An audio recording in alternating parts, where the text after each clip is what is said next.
তরুণীর আর যাওয়া হলো না বাণীপুর মেলায়। হাবড়ার এই তরুণী কেন নিলেন এমন চরম সিদ্ধান্ত যে কিনা এবারের বাণীপুর লোক উৎসবের মেলা প্রাঙ্গণ তার নিজের হাতে রং তুলির নিখুঁত টানে রাঙিয়ে তুলেছিলেন? কেন এমন করলেন তরুণী? কি এমন হয়েছিল যে এমন সিদ্ধান্ত নিতে হলো? কলেজের দ্বিতীয় বর্ষের ছাত্রীর ঝুলন্ত দেহ উদ্ধার হতেই কান্নায় ভেঙে পড়েন পরিবারের সদস্যরা।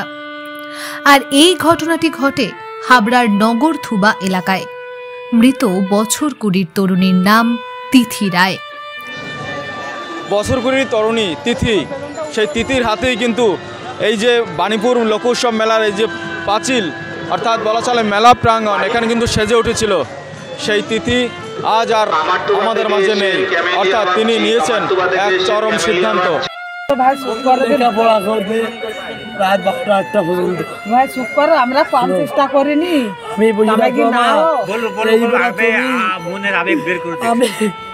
আমি যাবো কালকে, তুই ঘুমা বাবা। আর একটা প্রশ্ন আছে, আমি এই প্রশ্নটা পড়ি, আমি ঘুমাবো আর তুমি ঘুমাও। আমি কোনদিন ওর না শুয়ে ঘুমাইনি। আমার মা এত সুন্দর আঁকায় দাদা, তুমি দাঁড়ায় থাকবা, আমার মা সুন্দর করে আঁকাই দেবে। ঘরে দেখবা সব জায়গায় আঁকাই রেখেছে, বলবে বাবা। রবিবার দুপুরে নিজের বাড়ি থেকে তার ঝুলন্ত দেহ উদ্ধার হয়। তবে কি কারণে তার মৃত্যু তা নিয়ে দ্বন্দ্বে পরিবার। পড়াশোনার পাশাপাশি ছবি আঁকতেও পারদর্শী ছিল এই তরুণী। এবারের বাণীপুর লোক উৎসব প্রাঙ্গণের দেওয়ালে তিথি সহ তার বন্ধুরা বিভিন্ন ধরনের বার্তা দিয়ে ছবি এঁকেছেন। আঁকতো ভালো, বাণীপুর লোক উৎসবের ওখানেও অনেক দেয়াল এঁকেছে, ওর হাতের লেখা আছে, নিচে দেখবেন মিঠু রয় বলে লেখা। খুব ভালো মেয়ে, কি বলবো, আমাদের পাড়ারই মেয়ে। আজ তার বন্ধু বান্ধবের সঙ্গে এই মেলাতে আসার কথা ছিল। একদম মেলা কমিটির এক দিদিকে পেয়েছি, জানতে চাইব দিদি কি বলবেন। এটা তো ভীষণ দুঃখের কথা, কারণ সেই দিনকে একসাথে সবাই মিলে এখানে এত বড় একটা অনুষ্ঠান হলো, সেখানে ও এঁকেছে, এটা কল্পনা করা যায় না। আর এ নিয়ে মানে বলার মতো সত্যি কোনো বক্তব্য নেই। একটা এত ছোট্ট একটা মেয়ে ছটফটে সেদিনকে সবার সাথে হেসে খেলে কথা বলেছে। আজকে এটা সত্যি তিথির আজকে মেলাতে আসার কথা ছিল বন্ধুদের সঙ্গে। হ্যাঁ, স্বাভাবিক। আর এইখানের মেলাটা তো এই মেয়েটি হঠাৎ করে এইভাবে চলে যাওয়াটা, এটা সত্যিই দুঃখজনক।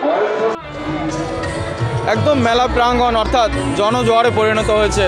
অর্থাৎ যে মেয়েটির হাত ধরে এই বাণীপুর মেলা প্রাঙ্গণ সেজে উঠল, সেই মেয়েটি আজ আর পৃথিবীতে নেই। অর্থাৎ তিথির আজ বন্ধুবান্ধবের সঙ্গে এই মেলাতে আসার কথা ছিল। এখানে কিন্তু হাজার হাজার মানুষ তারা মেলাতে এলেন। দিদি কি বলবেন, যে মেয়েটির হাত ধরে মেলা প্রাঙ্গণ সেজে উঠেছিল সেই মেয়েটি আজ আমাদের মধ্যে নেই? শুনে খুব খারাপ লাগছে। নেই, বন্ধু বান্ধবের সঙ্গে এখানে আসার কথা ছিল মেলাতে, কি বলবেন?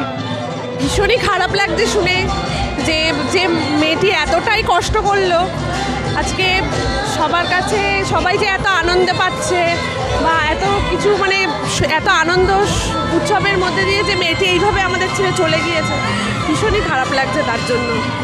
আজ যেখানে তিথির যাওয়ার কথা ছিল বাণীপুর মেলায়, সেখানে সোমবার তার দেহের ময়না তদন্তের পরে নিথর দেহ ফিরল বাড়ি। আর দেহ বাড়ি ফিরতেই কান্নায় ভেঙে পড়ে পরিবার পরিজন এবং তিথির বন্ধুরা। বাণীপুর লোকোৎসবের আজ তৃতীয় দিন, এত মানুষের ভিড়, কিন্তু শুধু নেই আমাদের তিথি, যে একদম এই বাণীপুর মেলা প্রাঙ্গণ সাজিয়ে তুলেছিলেন। হাবড়া থেকে উজ্জ্বল শিকদারের রিপোর্ট, বঙ্গবাণী নিউজ।